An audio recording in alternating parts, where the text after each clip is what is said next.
You're watching the KOAM Morning News on Fox 14. Right now at 7, a local filmmaker shines a spotlight on Columbus's hidden artistic talent. Also, an anonymous $130 million donation pays military salaries during the shutdown. The Trump ally who won't be identified. And between fog and drizzle, we've got wet roadways, reduced visibilities, a very dreary start to the work week. A look at your forecast coming up. The 4 states' most watched news starts now. Good morning and welcome to the KOAM Morning News on Fox 14. I'm Samantha Walker. I'm Chris Warner. It is just after 7 a.m. on this Monday, October 27th. We made it through the weekend. It wasn't a bad weekend, all in all. A bit dreary, much like today, and we got more rain on the way, which we'll, of course, get to in just a moment. But up in Nebraska, a very unique story coming to us from up there. Yeah, a Nebraska community is coming together to give a kindergartner with special needs a weekend to remember. And that includes limo rides and hanging out with sports stars. Brandon Muting reports. It's not an ordinary day for Faith Lutheran School kindergartner Jace Johnson. 1, 2, 3, 3!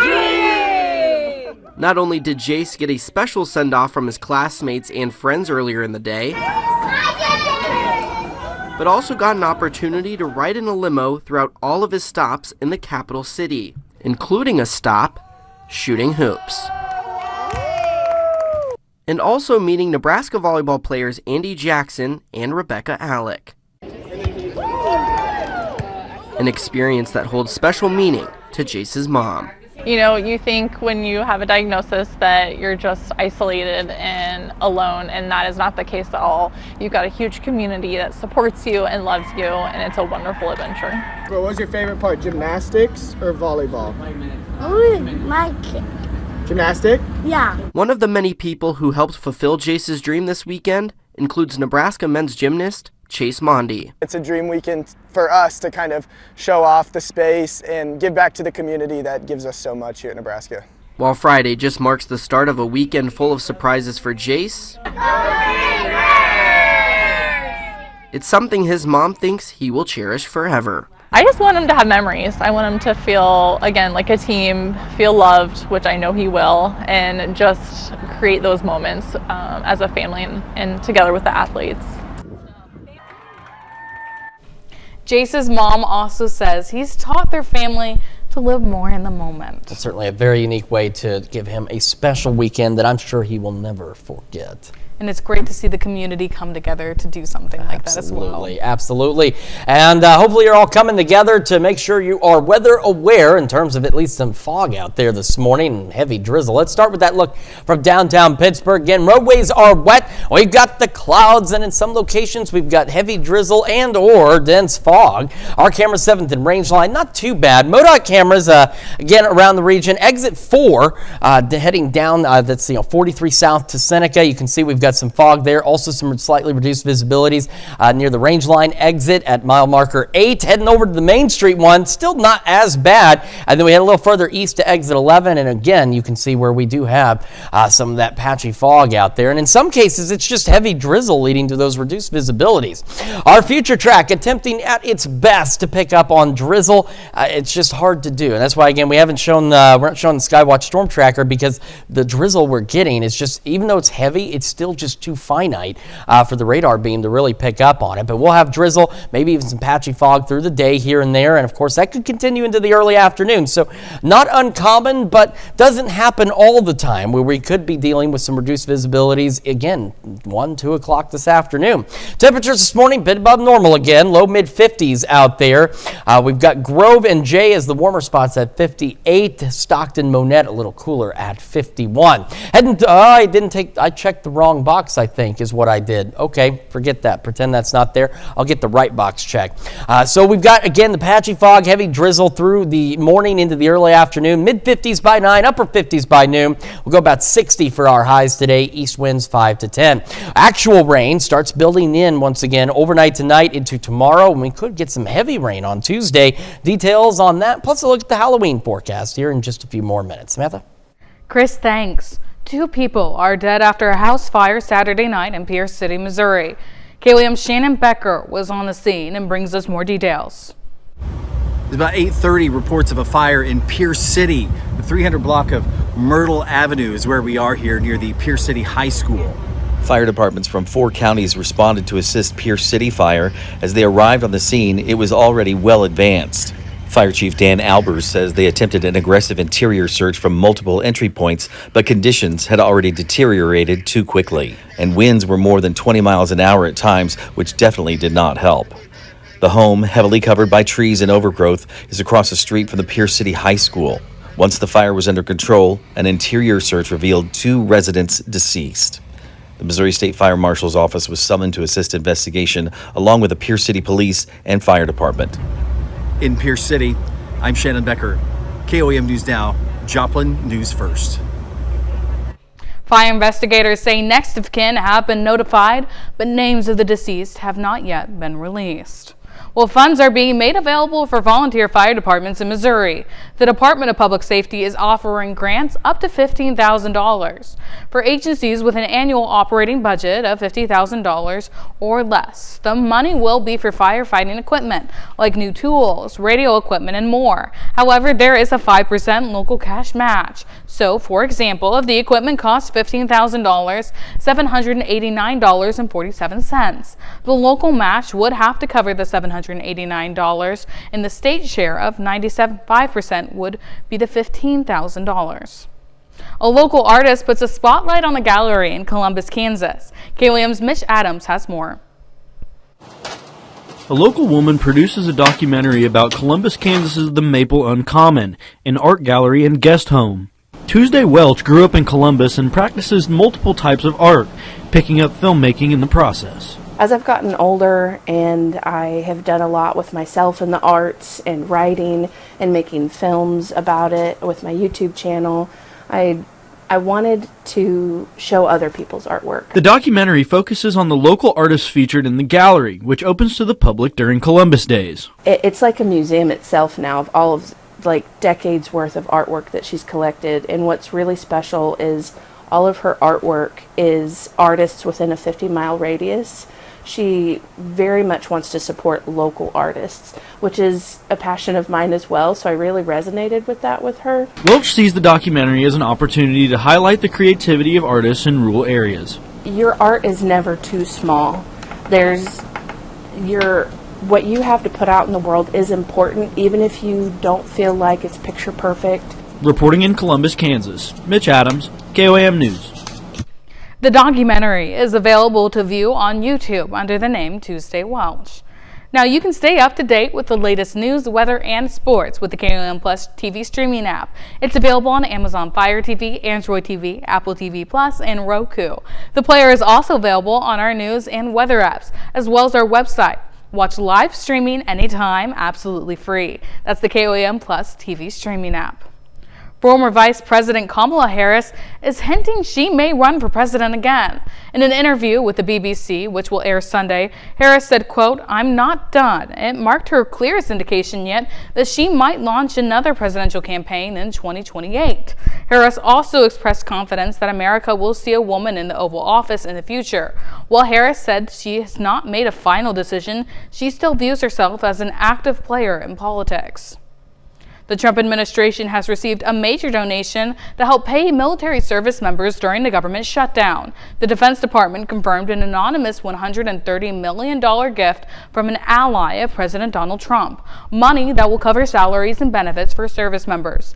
Officials say it was accepted under the department's General Gift Acceptance Authority. The president said the donation came from a friend, but declined to identify them. The Pentagon has not said whether it will brief Congress or reveal if the donor has any foreign ties. And those are our top news stories this half hour. Coming up next, we have Lori Langley in the studio showing us her candy corn cookie recipe. And later, roughly 42 million Americans lose SNAP benefits as the government shutdown continues. The USDA memo explaining why. You're watching the KOAM Morning News. Welcome back. Lori Langley is joining us in the studio this morning to teach us how to make her candy corn cookie recipe. Good morning, Lori. Good morning. Thanks for joining us. Of course. I love my Mondays. It's such a great way to start the week, even though it's not very nice outside. We're going to try and make it a little bit better for you.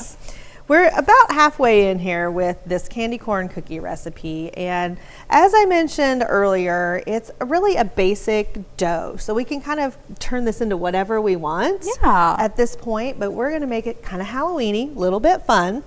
So all I've got in my large bowl is a little bit of melted butter, light brown sugar, white sugar, some vanilla, some eggs, and then over here we whisk together just some flour, cornstarch, baking soda, salt.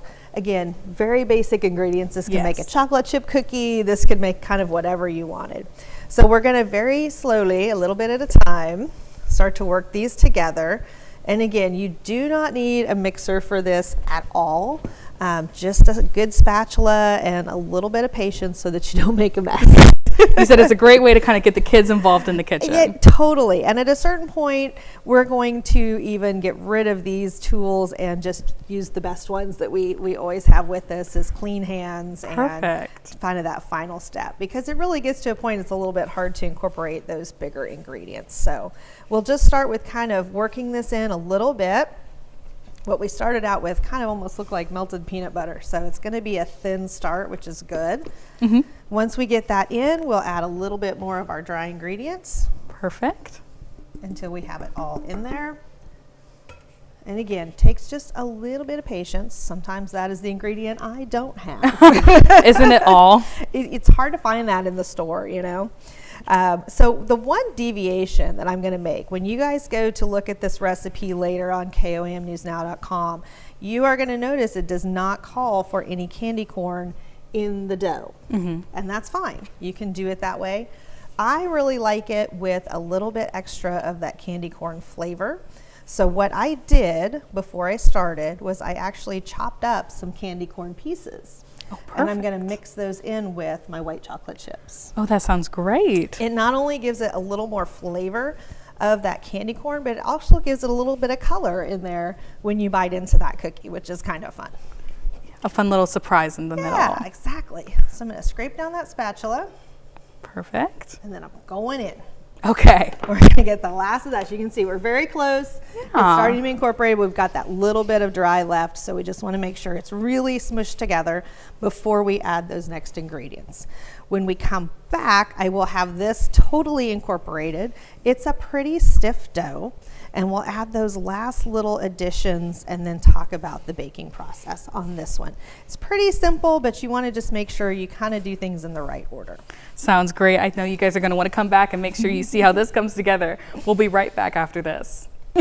Welcome back. Lori Langley is in the studio this morning showing us her very seasonal, very fitting candy corn cookie recipe. Perfect for this week. We are sliding into Halloween so fast, but I've got all of our dry and our wet ingredients mixed together, and you'll see this is now a really well-formed dough. It's just got a little bit of stickiness to it, but it's not really sticking to my gloves, sticking to my hands if I was just using clean hands. So now all we're going to do is add in some white chocolate chips and that chopped up candy corn. You could put whole pieces in it, but I will tell you, the difference in chocolate chips and some of our candy pieces is the chocolate chips have things in them that kind of help them hold their shape. Yes. Candy melts. So if you put the big pieces of candy corn in there, they're most likely going to end up kind of sticking out of the dough, and you're going to have some little pooled candy pieces as they bake out. You still may get some small ones in the bottom, even with them chopped up, but that kind of mitigates that a little bit. So we're going to mix in some of those, and again, just kind of fold them in, make sure you get them evenly distributed, because you know we want every bite to have some chips. Yes. We want every piece to have some of that candy corn in it. And then once you have all of that together, we're actually going to pop this in the fridge. Perfect. It's break time. So you want to do that for a couple reasons. Most of the time when we chill cookie dough, it's because we have those fats in it that need to re-solidify. Yes. So they may have butter or melted things in them, and we need them to have that time to kind of come together so that your cookies don't spread. We've all probably made those where you put them in, they come out and they're just kind of a puddle. They taste really good, but they don't look great. So when a recipe calls for you to chill, it is very important to do that. This particular dough, however, does not have a lot of those ingredients in it. So the reason we chill it is to really just let those ingredients kind of come together, soak together. Yeah. Because I want to show you, I actually just to kind of show the point, I baked a couple of cookies last night immediately out of the bowl, and then I put some in the fridge for a couple hours and let them set. There is not a substantial difference in the overall baking of them. They're still really nice and thick. These are the ones that came straight out of the bowl, and these are the ones that we chilled the dough. But if you look at the texture of them, the ones that came right out of the bowl are a little rougher texture, where these over here are a little bit smoother on the top. So those ingredients really came together a little bit better, and just going to give you more flavor to those cookies. They're going to stay really soft and chewy on the inside. So take that time. You can actually even do this up the night before. It doesn't have to only be 2 hours. Yes. It just needs to be at least 2 hours. So you could actually mix this up today and bake these off on Friday. Just wrap them up in saran and pull that dough out right before you want to bake those Thursday night or Friday morning if you're having the kids over. So don't get too stressed out about that time. Yeah. But again, even right out of the bowl, it's not a super sticky dough, so you'll be able to wrap it up and work with it really well. And then once it is chilled, it is super easy to work with. You'll want to use a cookie scoop though to kind of help form those dough balls, because again, it's solid enough. You can see I can kind of push down pretty hard, and you'll just pack that in there for shape and size. Bake them on a parchment lined cookie sheet, and when they come out, you can even add some extra candy corn on top or leave it as it is because you've got it inside. So perfect for the season. Thank you so much, Lori. We'll be right back.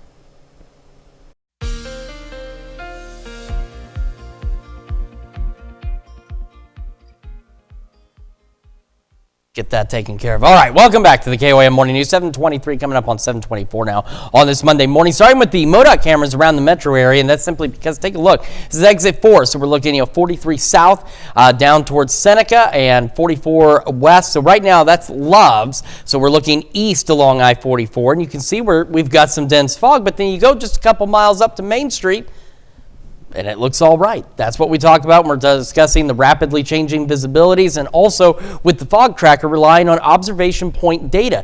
The observation point for most locations is typically your municipal airport. So in Joplin, it's at the airport, which is on the far north side of the city, well removed from the interstates. Miami, Neosho, not reporting fog at this point, and so the fog tracker has nothing to fill in here because the closest observation points aren't reporting any fog. So that's why you want to take it with a grain of salt.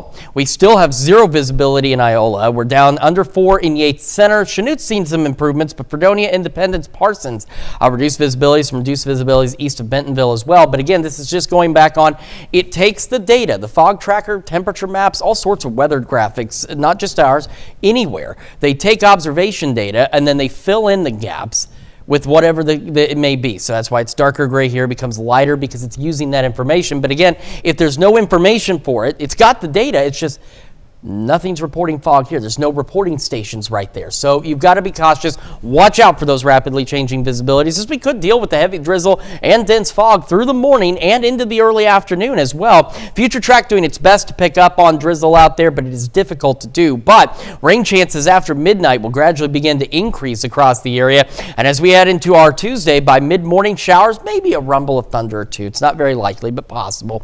Will continue to spread across the region, and some of these could bring some heavy rain. You've got that low pressure again pushing across the region, so all this rotates through. By 3, you can see heavy rain across a good portion of the area. Even by 5, that commute home on Tuesday. Now, some of us get a brief break, but that low pressure we get on the backside cycles rain back through. So overnight, Tuesday into Wednesday, we receive the return of the rain. Now, Wednesday's rain chances are up there about 60% or so, because as you see, by 5 o'clock, even mid-morning, we've got a lot of rain, but by the time we get to noon, it's done. So the rain chances are high, but those high rain chances doesn't mean it's going to necessarily rain all day. It just means your chance of rain at some point in the day is up there, and then we're expected to clear out from the rain. We'll otherwise have a mix of partly to mostly cloudy skies the rest of our Wednesday. It'll be breezy as well. It's fog drizzle out there, low 50s to start, mid 50s by 11 o'clock this morning, right about 60 for our highs, east winds 5 to 10. Overnight tonight, back in the low to mid 50s, and again after midnight, our rain chances gradually begin to increase out there. Cloudy through the evening. As we head into tomorrow, northwest winds gusting upwards of 25, and that continues into Wednesday, as does the rain, with the heavy rain chances tomorrow. Take a look at these lows. Low 40s tomorrow night, mid 50s for our highs Wednesday, upper 30s. Halloween still looking good. We're dry at this point, but chilly. 60 for the high, mid 30s overnight, and those cooler temperatures will continue into the first full week of November. That's Check Your Forecast. We're back with more of the KOAM Morning News right after this. The 4 states' most watched news starts now. Welcome back to the KOAM Morning News on Fox 14. It's currently 7:30. I'm Samantha Walker. The stalemate drags on in Washington, D.C., and it seems with no end in sight. Chris Bryant has a look at what home loans may be delayed as the government shutdown continues. USDA, FHA, and VA home loans are an option for some buyers when it comes to getting a loan for a new home. With anything in general, right? The worst thing you can do is panic during this situation, and definitely having that conversation with your local lender, finding out how is my particular loan affected, if at all, by this shutdown. FHA has a lower down payment of 3.5%. VA loans don't require a down payment, and USDA home loans offers 100% financing. We are still operating business as usual. Yes, there might be a little bit of delays just simply because some of, verification departments or, certain aspects of each loan program may be running skeleton staff. Jeff Parker is a broker with Murney Associates Realtors and has only one contract that is needed an extension at this point. Loans that are really shut down or turned off are USDA loans. Our FHA loans are still processing, possibly with a limited staff. However, I haven't experienced a lot of delays on those. The VA loans are still processing as normal. So we're really dealing with SBA loans, which aren't very common, and USDA loans. When it comes to loans like USDA, for buyers, changing to a different loan may not be an option. So they need to stick with that program, and we're doing our best to work with these sellers who, you're correct, may have another mortgage payment coming due when they expected the home to be sold. While lenders and realtors do their best to navigate buyers and sellers through the shutdown, it doesn't mean you can skip a mortgage payment, whether you're selling a house or if you're going to miss a paycheck. Having a conversation of, hey, what does it look like if I don't get paid and I may be struggling to make that payment? Having the conversation ahead of time always puts everyone at ease, and it's much easier to play offense than defense when you get to that point. And if the process is just held up, you can do some possession agreements. If the home the buyer is purchasing is vacant and they have to vacate their apartment or current home, we can try and accommodate that. Now here's Chris with a quick look at your forecast. Yeah, we're going to start with this live look from downtown Pittsburgh. We've got the clouds, wet roadways. We've had some mist and drizzle out there this morning. We've also had some dense fog. Our camera 7th and range line, again, cloudy skies and wet roadways as we get this Monday underway. We've had some fog actually just improved just a wee bit just since the last 10 minutes or so from I-44 at exit 4. Looking good from the Main Street exit as well as range line and exit 11, but we've had the fog, and some of it's not just fog, it's also heavy drizzle reducing visibilities in some locations. Iola down to 0, Yates Center just under 4, patchy fog in between Fredonia and Parsons, just south of Chinook, Fredonia and Parsons, Sedan as well with reduced visibilities out there. So again, just be cautious and watch out for that potential for rapidly changing visibilities. We'll have that drizzle, and this is Future Track's best interpretation of drizzle as we head through the day, which also means between the drizzle and the patchy fog, we could have reduced visibilities lasting a little longer than usual heading into the early afternoon hours out there, so keep that in mind for your lunch commute. Temperatures, again, above normal. Some of us a little cooler. Iola Yates Center, both at 51, as well as Monette. And we go low mid-50s for most of us, some upper 50s down south. Bonita Grove, Anderson, the warmer spots, all at 58. All right, so we go mid-50s roughly by 9, upper 50s by noon, and our highs today about 60 with those east winds at 5 to 10 miles an hour. Rain chances return late tonight into tomorrow. Could get some heavy rain, gusty winds out there as well. A look at that in just a few more minutes. Samantha? Thanks, Chris. As the government shutdown drags on, the USDA says it will not tap into its contingency fund to cover food stamp benefits next month. That's according to a memo obtained by CNN, which also says states will not be reimbursed if they use their own funds to pay for benefits. The memo says the $6 billion funds, quote, are not legally available to cover regular benefits. As a result, roughly 42 million Americans will not receive critical food assistance from SNAP. A principal at a Missouri school jumped into action when a four-legged creature was hanging around the front door. Morgan Harris reports. It's a, typical day in the middle school. Arrival's always fun and exciting and energetic. Wednesday morning turned out to be the furthest thing from normal at Ladue Middle School. A deer showed up ready for class, joining several kids outside the building. Principal Dr. Angela Thompson, who was inside at the time, sprung into action, protecting students like Isabel Hu. When I saw my principal, I realized that I need to get into the building quick. What went through your mind when you saw the deer? Just take care of the kids. There are too many kids around for something like this. And that's exactly what Dr. Thompson did. She protected her students, safely directing them away from the deer. Thank you for stepping in, because you didn't have to, but you did anyways. Thank you so much, Dr. Thompson.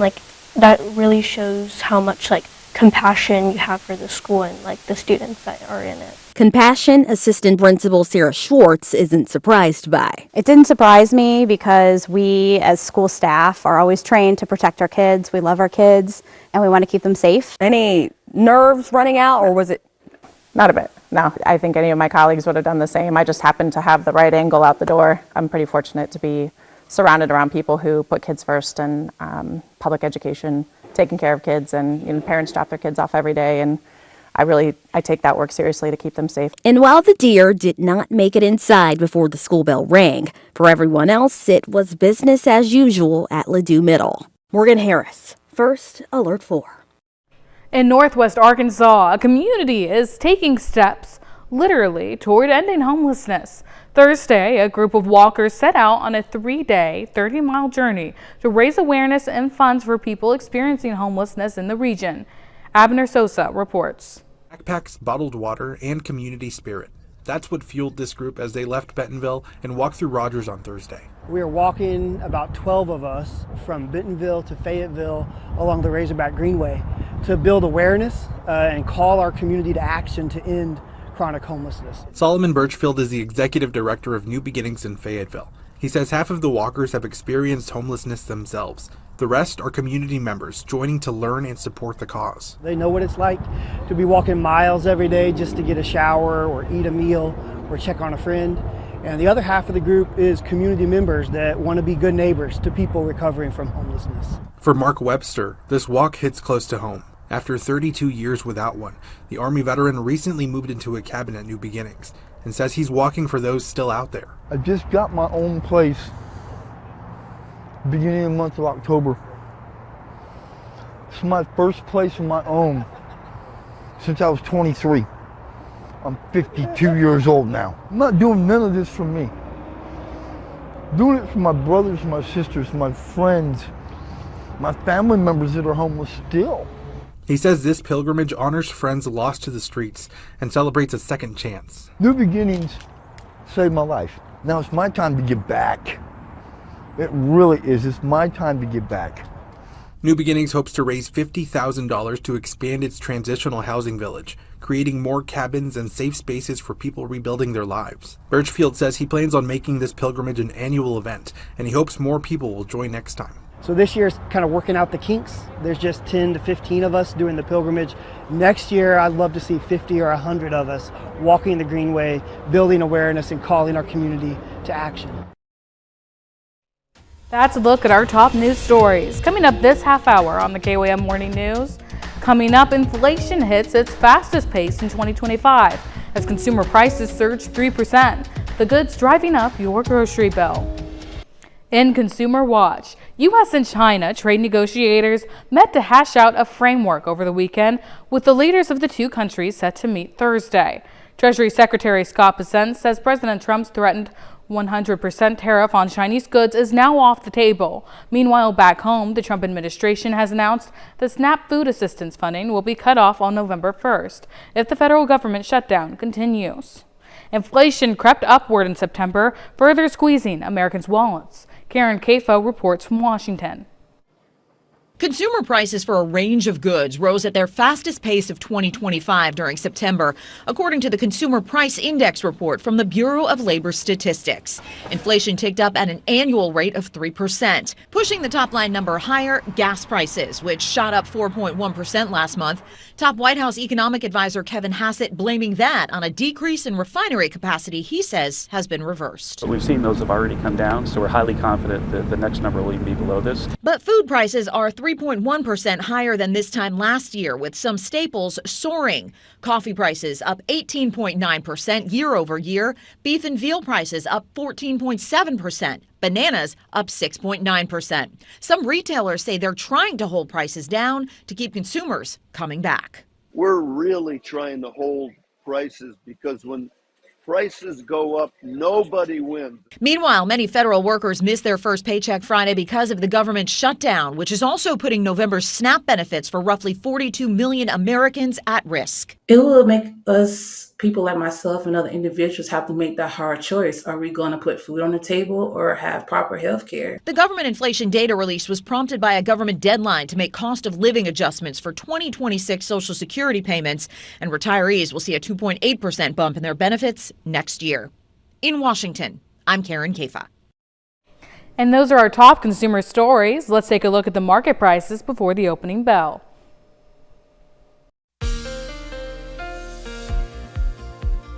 Welcome back to the KOAM Morning News, 7:45 rather. No, let's not go back in time. Let's keep moving forward. 7:45 on this Monday morning. Fog tracker again. Zero visibility has been the case nearly all morning long in Iola.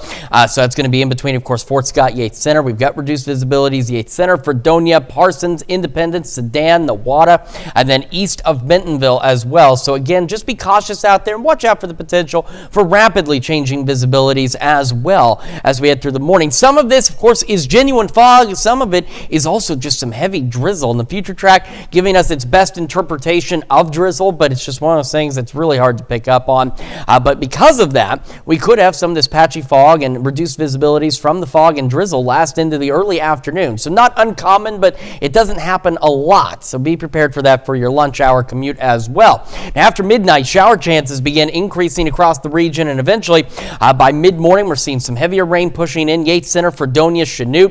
That will continue to spread across the area with this low pressure system tracking east-northeast across our region, which will bring the potential once again for heavy rainfall across the entire area tomorrow. We'll also have some gusty northwest winds and could have a rumble of thunder or two. The chances of any kind of organization in the thunderstorm activity are low, but could have a rumble of thunder or two. Otherwise, just heavy rain by 5. That drive home, majority of us still dealing with that heavy rain. Some of us get a brief break, but as that low pressure cycles through, then we get on the backside of it and it brings in more rain overnight Tuesday into Wednesday. So Wednesday, our rain chances are pretty good, and you can see why on the future track. At 5 a.m., we've got some rains, even some heavier rain across most of the region. However, it's short-lived is the expectation. As that low pushes away from us, it takes the rain with it, and by the lunch hour, we have a mix of mostly to partly cloudy skies, but we're dry. So yes, the rain chance is high for Wednesday, but it's in the first half of the day, and then we should dry out after that, just dealing with some clouds out there, maybe some occasional little drizzle here or there.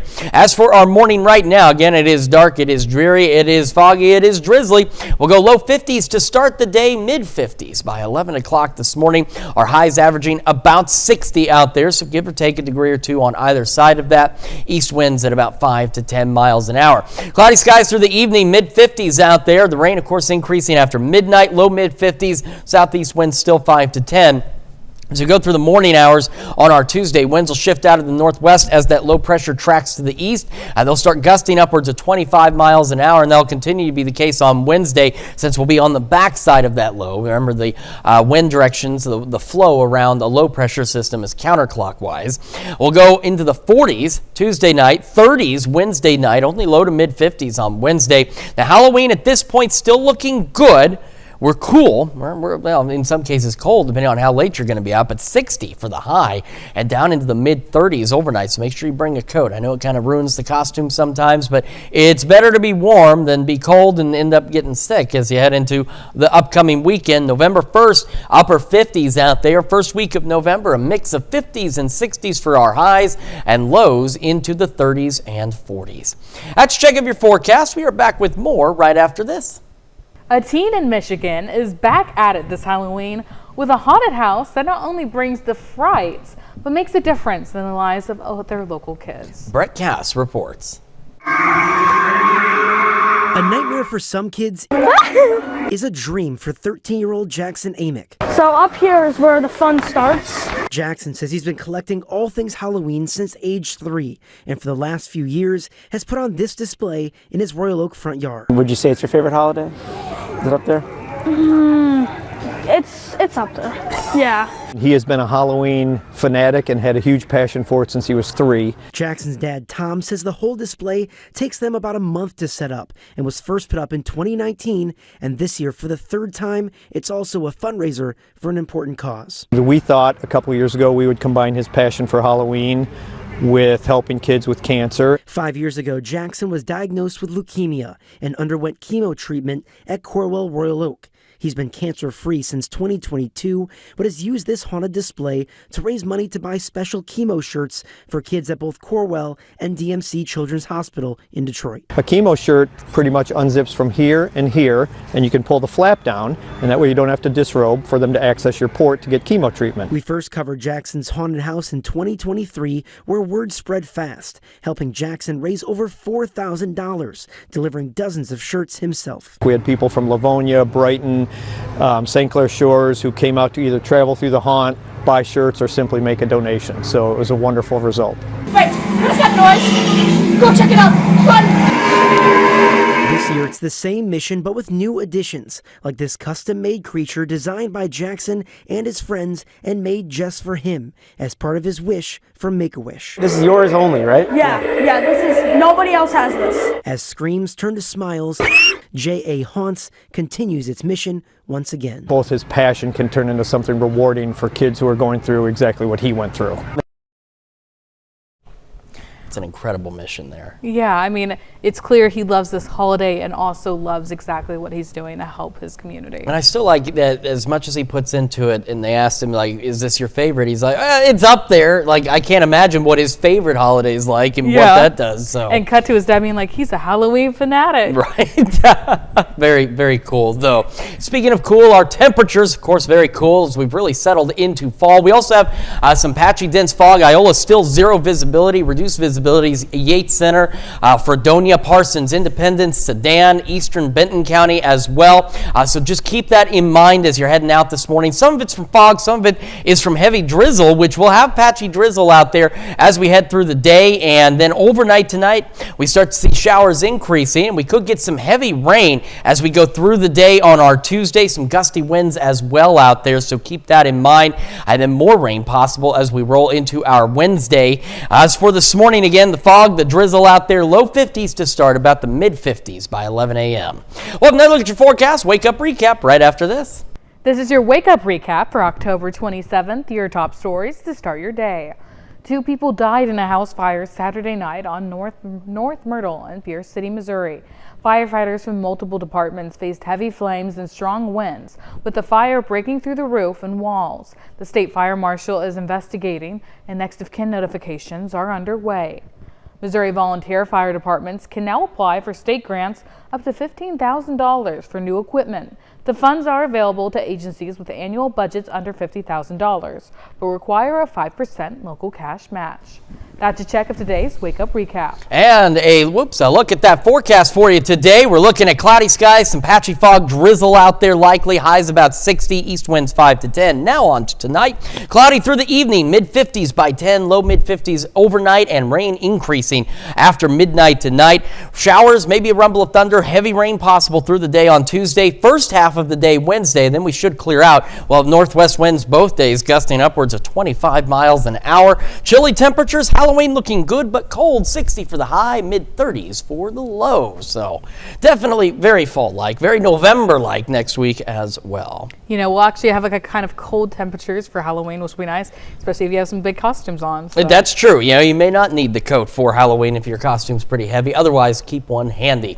That's going to do it for now, though. Thank you so much for joining us. We're back with more news and weather today at noon. Have a great rest of your morning.